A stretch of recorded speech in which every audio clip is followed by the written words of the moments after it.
आज हम पढ़ेंगे एरनफेस्ट थ्योरम, एरनफेस्ट प्रमेय। एरनफेस्ट थ्योरम के अकॉर्डिंग क्या होता है कि हमारे पास क्लासिकल मैकेनिक्स के अंदर जो भी गति को वर्णित करने वाली समीकरणें होती हैं, यानी इक्वेशन को बताने वाली जो मोशन को बताने वाली जो इक्वेशंस होती हैं, जैसे हमारे पास में क्या है dx/dt इक्वल टू v या p/n, या इसी तरह से अपने पास में dp/dt इक्वल टू f है। तो इन समीकरणों में हम जो भी हमारे किसी भी कण की गति को वर्णित करने वाली जो समीकरणें हैं, उनमें हम इसके जो चर हैं, ठीक है, x p हमारी जो चर हैं, इन चरों के स्थान पर इनके प्रत्याशा मानों का अगर उपयोग करें तो क्या होगा, वे समीकरणें हमारी क्वांटम यांत्रिकी के अंदर किसी कण की गति को बताएंगी। ठीक है, तो क्वांटम मैकेनिक्स में हम क्या करते हैं कि हमारे पास में कोई भी पार्टिकल होता है, हम जानते हैं कि क्वांटम मैकेनिक्स के अंदर हम पार्टिकल के ड्यूअल नेचर को पढ़ते हैं, यानी लाइट का भी ड्यूअल नेचर होता है और किसी भी मैटर का भी ड्यूअल नेचर होगा पार्टिकल का। तो जो कोई भी पार्टिकल होगा उसके साथ में क्या होंगी, मैटर वेव्स एसोसिएट होंगी। ठीक है, तो यहाँ पर क्या होगा, जिस तरह से हम पार्टिकल के मोशन को dx/dt इक्वल टू v या p/n से बता रहे हैं, क्वांटम मैकेनिक्स के अंदर हम क्या करेंगे कि किसी भी कण की गति को हम किससे बताएंगे, उसके प्रत्याशा मानों से।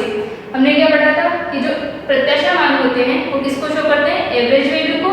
तो यहाँ पर जो पार्टिकल है, ठीक है, उसके लिए जो चर है, गति के चर है, इनके हम क्या ले लें, प्रत्याशा मान ले लें। तो ये क्या हो जाएगा, एवरेज ऑफ p/n।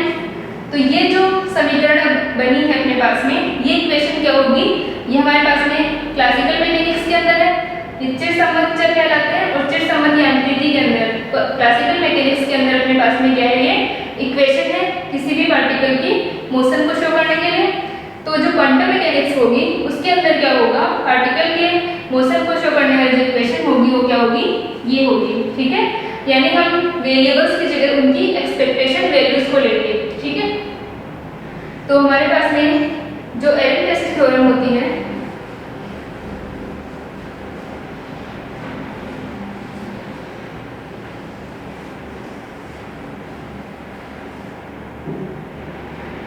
तो जब हम एरनफेस्ट थ्योरम स्टडी करेंगे उसके अंदर हमारे पास में हमको रिजल्ट प्रूव करने हैं कि d average of x/dt equal to अपने पास में क्या होता है, एवरेज ऑफ p/n, यानी इनकी एक्सपेक्टेशन वैल्यूज हैं। तो जब हम इनको शो करेंगे तो हमारे पास में हमें क्या यूज करना होगा, तरंग समीकरण यूज करना होगा।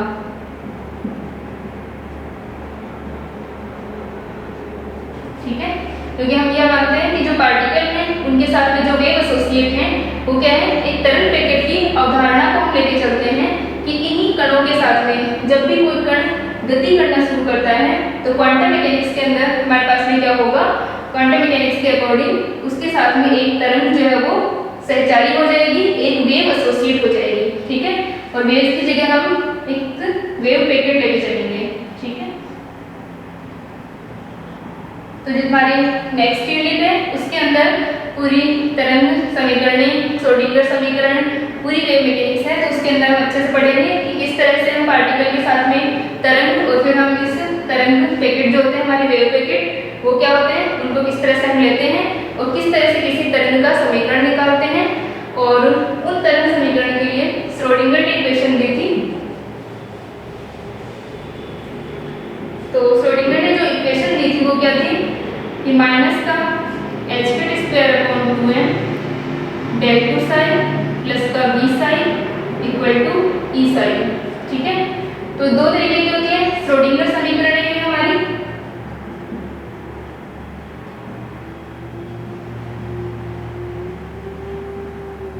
ठीक है, तो ये जो श्रोडिंगर समीकरण है इसके अंदर क्या होगा, दो टाइप की है, कि एक तो होती है कालाश्रित टाइम डिपेंडेंट। ठीक है, दो तरीके की हो जाएंगे अपने पास में, एक तो होगी कालाश्रित, दूसरी होगी काल अनाश्रित। ठीक है, कालाश्रित जो श्रोडिंगर समीकरण है उसको हम इस तरह से लिखते हैं, और जो हमारे काल अनाश्रित जो है उसे हम इस तरह से लिखते हैं, जहां पर -h²/2m del 2 psi, उसके अंदर जो del 2 ऑपरेटर है वो क्या होता है, del 2 upon del x2 del 2 upon del y2 plus का del 2 अपॉन del z2। ठीक है, v जो है वो पोटेंशियल एनर्जी है और e जो है वो एनर्जी है। एक तरीके से एनर्जी की आइडियल वैल्यू है ये, जैसे हम xi इक्वल टू ई साई लिखते हैं। ठीक है, और इस एनर्जी के कोरस्पॉन्डेंस जो ऑपरेटर होता है वो क्या होता है, E इक्वल टू आल्टा h cut del by del t. ये जब हमने ऑपरेटर्स लिखे थे वहां पढ़ा था कि E का जो ऑपरेटर होता है वो आल्टा h cut del upon del t होता है। तो जो ये हमारे टाइम इंडिपेंडेंट है, इसके अंदर हमने टाइम को यूज नहीं कर रखा है। दूसरी जो हमारी टाइम डिपेंडेंट होगी ये हमारी क्या है, टाइम डिपेंडेंट। ठीक है, और ये हमारी टाइम इंडिपेंडेंट है। तो जो टाइम डिपेंडेंट इक्वेशन होगी वहां पर हम E की वैल्यू रख देंगे। तो minus h cut square upon 2m del two psi plus का v साई इक्वल टू आल्टा h cut del psi by del t. ये हमारी टाइम डिपेंडेंट श्रोडिंगर इक्वेशन कहलाती है। तो जो भी हमारे क्वांटम मैकेनिक्स के अंदर जो वेव्स हैं उनके लिए क्या होगी, यानी ये हमारे तरंग फलन थे, हमने पढ़ा था कि साई जो होता है वो एक तरंग फलन होता है और ये वेव फंक्शन किसी भी वेव की कंप्लीट इंफॉर्मेशन को कंटेन करता है। तो ये जो वेव फंक्शन है इसके लिए अपने पास में श्रोडिंगर ने तरंगों के लिए एक समीकरण दी थी जिसे हम श्रोडिंगर समीकरण कहते हैं। तो जो आपकी नेक्स्ट यूनिट है उसके अंदर कंप्लीट इंफॉर्मेशन है इनके बारे में कि किस तरह से हम तरंग समीकरण को निकालेंगे। अभी हम ऑपरेटर्स को पढ़ रहे हैं, जो फर्स्ट यूनिट है आपकी उसके अंदर ऑपरेटर्स हैं। ठीक है, लेकिन ऑपरेटर्स को पढ़ने के लिए बीच बीच में हमारे पास में साई और ये जो इक्वेशन है वो यूज हो रही है, इसलिए मैंने आपको थोड़ा सा इसके बारे में बताया है। नेक्स्ट यूनिट में इसमें तरंग फलन की जो भी विशेषताएं हैं और श्रोडिंगर समीकरण किस तरह से आई वो सारा कुछ है, तो अच्छे से समझ में आ जाएगा वहाँ पे। यहाँ पर हम ऑपरेटर्स को पढ़ रहे हैं। तो अब जो हमारी एरनफेस्ट थ्योरम है, ठीक है, तो एरनफेस्ट जो प्रमेय है वो क्या कहती है कि कोई भी जो क्लासिकल मैकेनिक्स के अकॉर्डिंग जो भी हमारी गति को वर्णित करने वाली समीकरणें हैं, यदि हम उनके स्थान पर, उन चरों के स्थान पर क्या ले लें, प्रत्याशा मानों को ले लें, एवरेज वैल्यू को ले लें, तो क्या हो जाएंगी, वही समीकरणें क्वांटम मैकेनिक्स के अंदर कण की गति को बताएंगी।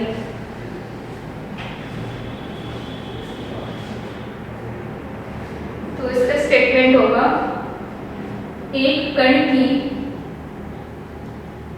गति को वर्णित करने वाली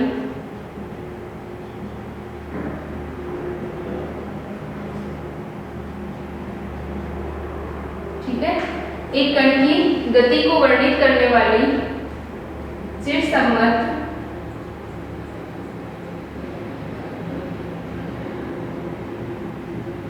समीकरणों में यदि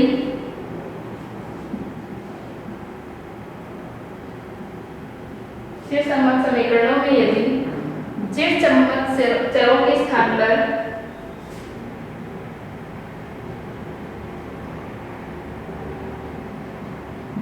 चरों के स्थान पर, ठीक है, तो हमारे पास में क्या है, कण की गति को वर्णित करने वाली चिरसम्मत समीकरणों में यदि चिरसम्मत चरों के स्थान पर उनके प्रत्याशा मानों को लें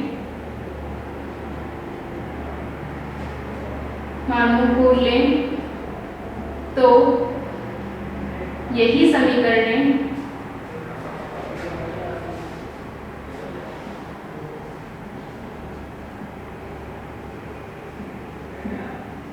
क्वांटम यांत्रिकी में,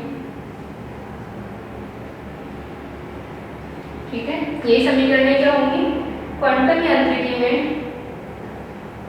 कण की गति को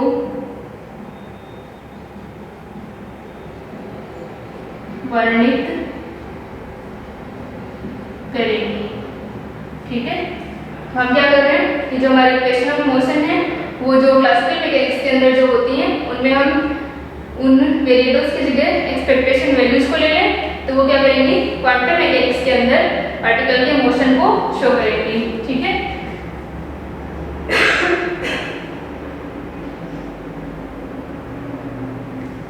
तो यहाँ से हो जाएगा, अर्थात सारे किए हैं।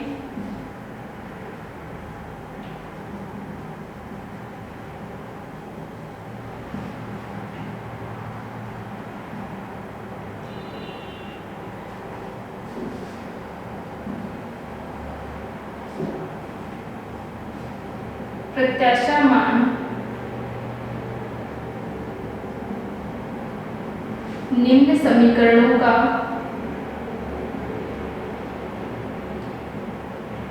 पालन करते हैं। ठीक है, क्या हो जाएगा?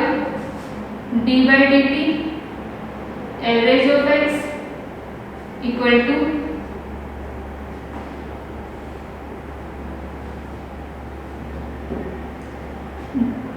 पी एक्स अपॉन एन, या फिर अगर हम यहाँ पर x की जगह r लें तो ये हो जाएगा D R by d T, और ये पी एक्स की जगह p अपॉन एन। एक तो हमारी हो गई। दूसरी अपनी क्या होती है? D x upon d t, तो p अपॉन एन हो गया, और दूसरे अपना होता है d p upon d t equal to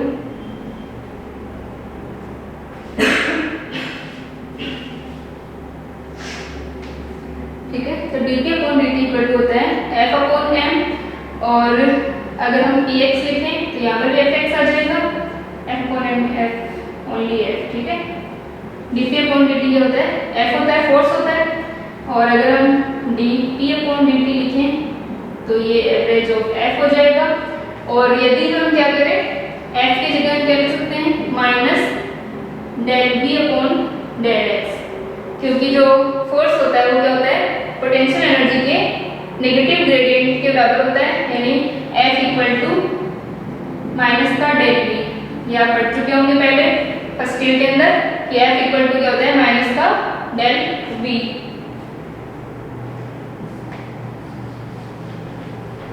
तो इस तरह से हमारी दोनों इक्वेशंस जो है वो एरनफेस्ट थ्योरम के अकॉर्डिंग होती हैं, इन्हें हमें प्रूव करना है।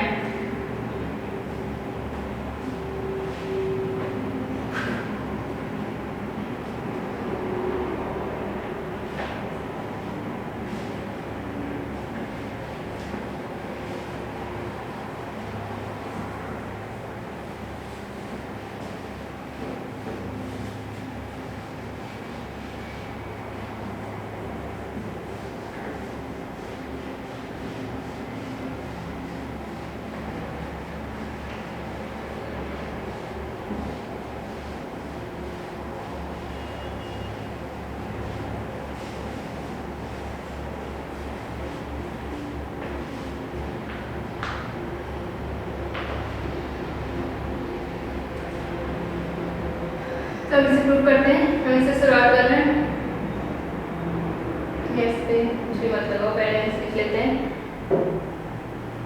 D p x upon d t equal to minus del B upon del x होता है। इसे हम प्रूव करते हैं।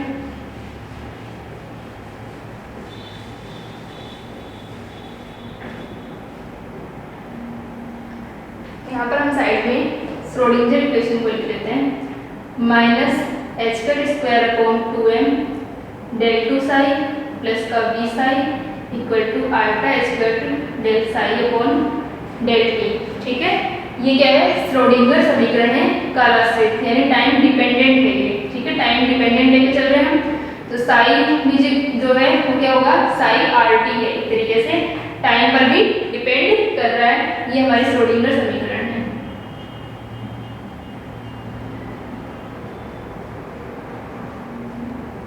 ठीक है, तो यहाँ से अपने पास में क्या आ गया? Minus h cut square upon 2m del two psi plus का B psi equal to alpha h cut del psi upon del t. तो अब जो अपनी ये थ्योरम है इसे हम प्रूव करते हैं। इसके लिए क्या हो जाएगा? पहले हम लिख लेते हैं average of p x. Average of p x क्या होगा? किसी भी इसका हम प्रत्याशा मान कैसे निकालते थे? प्रत्याशा मान का हमारे पास में क्या फॉर्मूला होता था कि average of A equal to integration psi star A cap psi d tau divided by integration psi star psi d tau. ठीक है, तो ये अपनी क्या होती थी, एवरेज निकालने के लिए, प्रत्याशा मान निकालने के लिए एक्सपेक्टेशन वैल्यू का फॉर्मूला होता था अपना।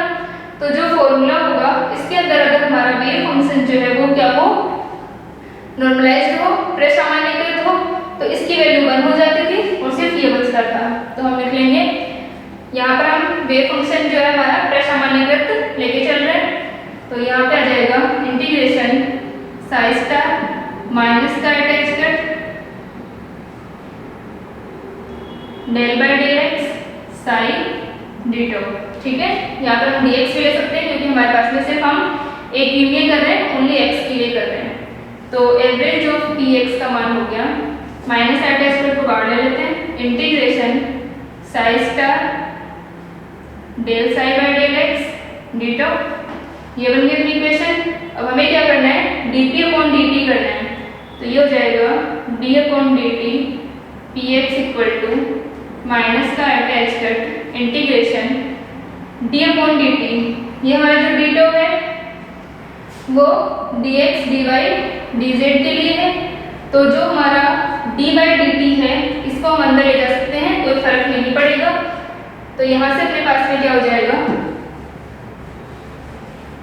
हमारी इक्वेशन आ गई डेल बाय डेल टी, अंदर क्या है psi star del psi by del x d tau. यहाँ हम इसको del by del t partial derivative लेके चलेंगे, एक से ज़्यादा वेरिएबल्स हैं अपने पास में। तो यहाँ पर psi star del psi by del x d tau, ये इक्वेशन आ गई अपनी।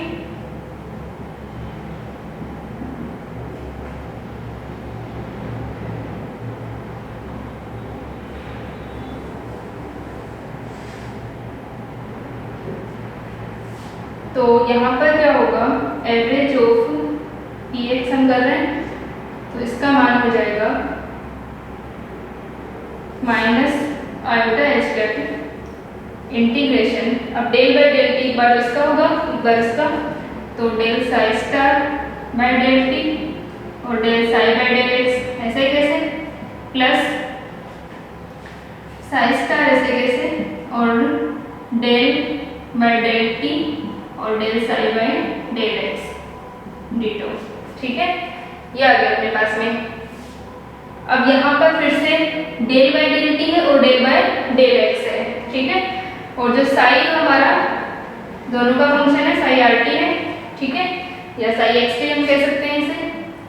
तो यहाँ पर देखो जो डेल बाय डेल टी और डेल बाय डेल एक्स दो अलग अलग वेरिएबल्स हैं, तो दोनों को हम एक्सचेंज कर सकते हैं, चाहे तो हम टी के स्टेप पे पहले करें या चाहे एक्स के स्टेप पे पहले करें, कोई फर्क नहीं पड़ेगा। तो यहाँ पर हम लिख सकते हैं d by d t average of p x equal to minus iota h cut integration del psi star by del t और del psi by del x plus psi star del by del t और del psi by del x. ठीक है, तो यहाँ से क्या हो जाएगा del by del x del psi by del t d tau, ये बन गया अपना।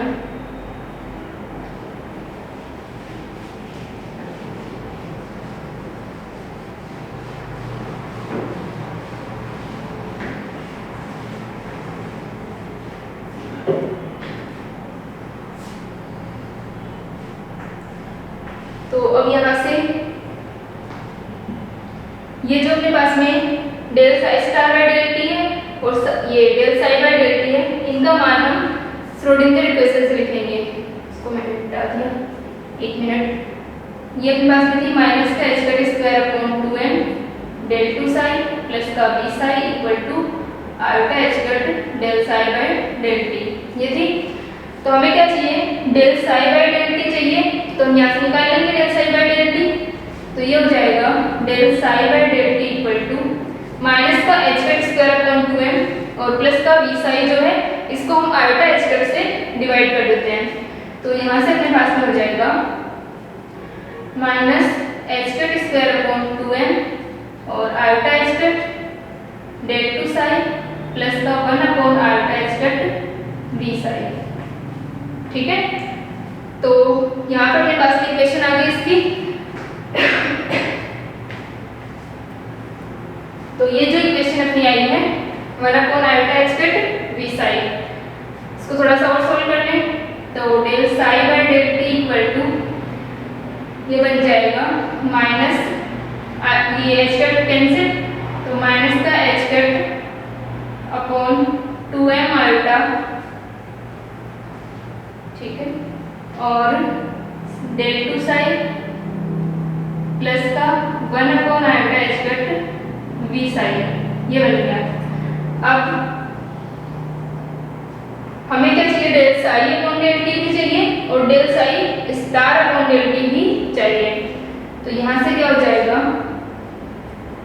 Del psi star upon del t.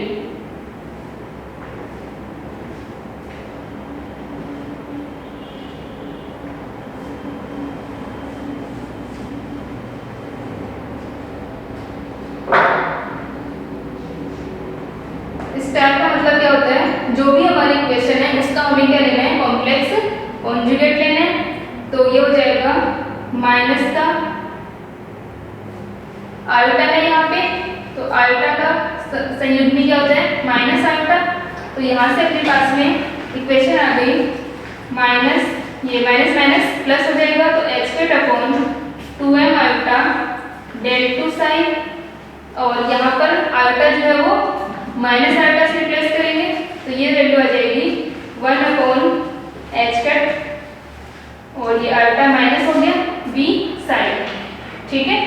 तो यहाँ से ये आयोटा माइनस हुआ तो माइनस का 1/h कैट बन गया, और ये आयोटा माइनस से प्लस हुआ तो h cut upon 2m iota आ गया। ये अपनी इक्वेशन आ गई, ठीक है।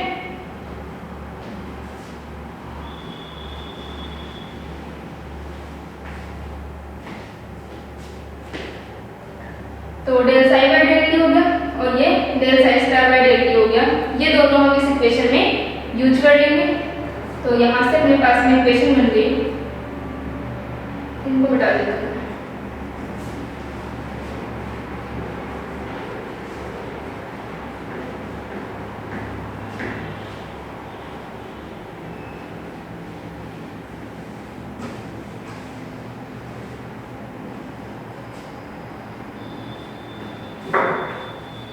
तो ये हम इसमें पुट करेंगे तो क्या आ जाएगा, माइनस का iota h cut integration del psi star by del t, वहाँ से मान रख देंगे del psi star by del t का, h cut upon 2m iota, या फिर H cut upon 2m iota, अंदर हम लिख लेते हैं डेल टू, इनके भी स्टार लग जाएगा साई के, ठीक है। तो ये हो गया डेल टू साई स्टार, और साथ में आ गया, अब जो हमारी एक टर्म की आएगी v वाली आएगी, इसको हम बाद में लिख लेंगे, पहले हम ये लिख लेते हैं del psi by del x plus का साई स्टार, ठीक है, और क्या है डेल बाय डेल एक्स और del psi by del t. तो del psi by del t का मान क्या है, पूरा ये है, तो पहले हम साई वाला लिख लेते हैं ये, तो इसका मान क्या है, माइनस में है, और बाहर हमने प्लस का h cut upon 2m iota बाहर लिया हुआ है, तो ये माइनस में हो जाएगा। तो psi star del by del x और क्या जाएगा डेल टू साई, ये वैल्यू आ गई अपने पास में, ठीक है। Del psi star by del t का मान डेल टू साई स्टार और साथ में del psi by del x, ठीक है। तो एक तो अपने पास में ये आ गया, प्लस अब अंदर ये वैल्यू बच गई अपने पास में 1/i एच कैट वाली, तो 1/i एच कैट वाली अगर हम रखें तो ये हो जाएगा 1/i एच कैट, ठीक है। तो 1/i एच कैट और del psi star by del t, इसकी वैल्यू थी पहले, तो यहाँ से अपने पास में आ जाएगा इंटीग्रेशन v साई स्टार और del psi by del x, v psi star del psi by del x, ठीक है, और हमने माइनस बाहर लिया हुआ है और ये प्लस में है, तो अंदर हम एक और माइनस लगा देते हैं। ठीक है, और अब यहाँ पर हमें वैल्यू रखनी है psi star del by del x, अंदर क्या जाएगा, del psi by del t के अंदर जो वैल्यू थी वी साई। ठीक है, ये अपने पास में पूरी इक्वेशन आ गई।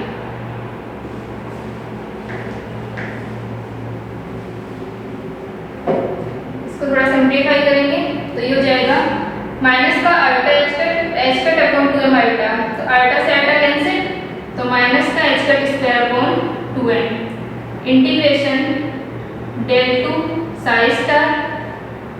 ठीक है, integration del two psi star del psi by del x minus psi star del by del x del two psi.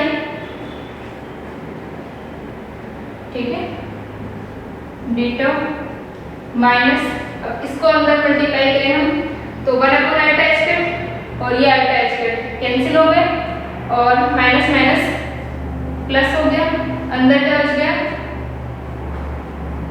ठीक है, यहाँ पर अपना आयोटा एच कट कैंसिल हो चुके हैं, तो हमारे पास वैल्यू बच गई v psi star del psi by del x minus psi star v psi है, दोनों का होगा, तो जब हमने इसका किया तो क्या बच गया, डेल साई को ऐसे कैसे लिख लेते हैं, del we by del x psi, एक बार क्या हो जाएगा वी ऐसे कैसे रह जाएगा और साई का हो जाएगा, यानी हम यू डॉट वी से कर लेते हैं इनका, तो यहाँ से अपने पास में जाएगा minus psi star v del psi by del x ditto, ये बन गया अपने पास में।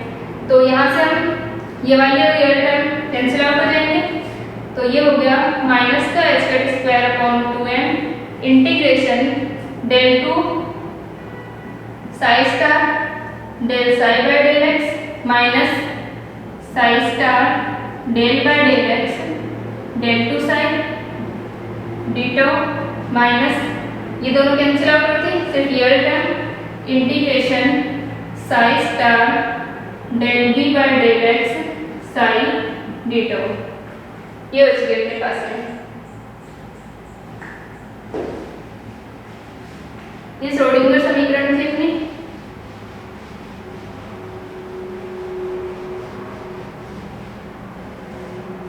एक मिनट, जहां तक अपन ने मान रखा था श्रोडिंगर समीकरण से, वहां पर ऊपर लिख लेना कि श्रोडिंगर समीकरण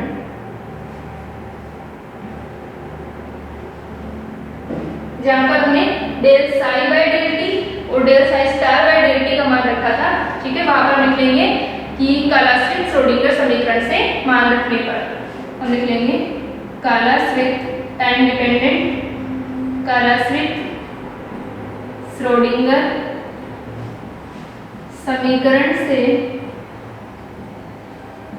मान रखने पर। ठीक है, तो कालाश्रित श्रोडिंगर समीकरण से मान रखने पर हमारे पास में क्या आ जाएगा, फिर हम वो जो इक्वेशन लिखी थी हमने del psi by del t और del psi star by del t वो मान रख लेंगे। तो यहाँ तक अपने पास में आ गया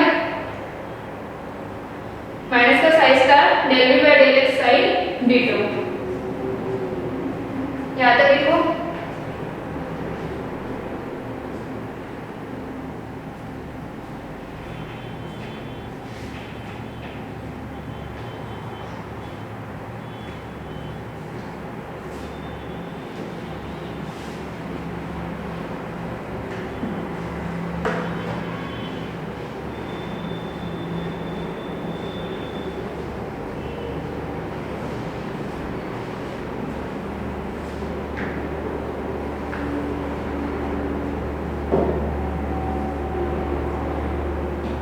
ठीक है, अब हम लिखेंगे कि डेल2 संकारक हर्मिटियन संकारक होता है।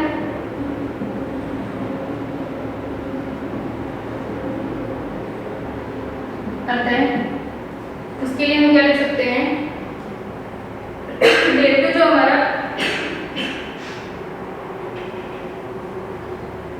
हर्मिटियन ऑपरेटर है, तो इसके लिए हम लिख सकते हैं del two psi star del psi by del x d tau equal to, हमारा जो हर्मिटियन ऑपरेटर है उसके लिए एक एक psi star phi d equal to हम लिख सकते हैं साई स्टार एक एक फाई डी। ठीक है, तो यहाँ से अपने पास में हम क्या ले रहे हैं, ये हमारे पास क्या हो जाएगा, एक एक साई का स्टार और del psi by del x, इसको हम पूरा फाई ले रहे हैं, तो इसको हम लिख लेंगे साई स्टार और एक एक फाई, तो del two del psi by del x d tau.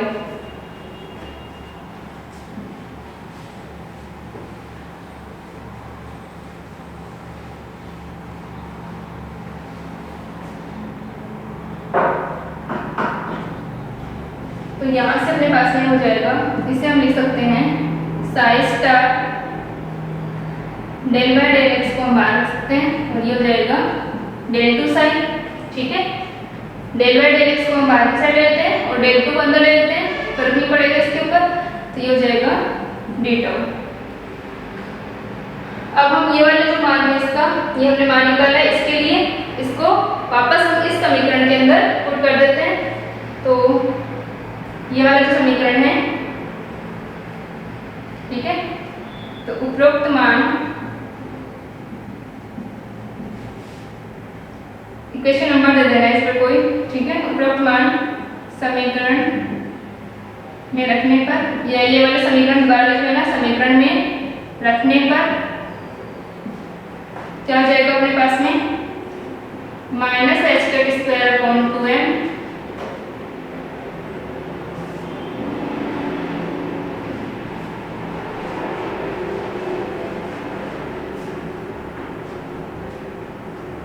Integration del two psi का whole star del psi by del x minus psi star del by del x del two psi d tau. ठीक है, इसका मान रखना है अपन, इसका मान क्या है अपने पास में, ये जो हमने अभी निकाला psi star del by del x del two psi d tau minus integration psi star del we by del x psi d tau. ठीक है, तो यहाँ से अपने पास में आ जाएगा minus h cut square upon 2m।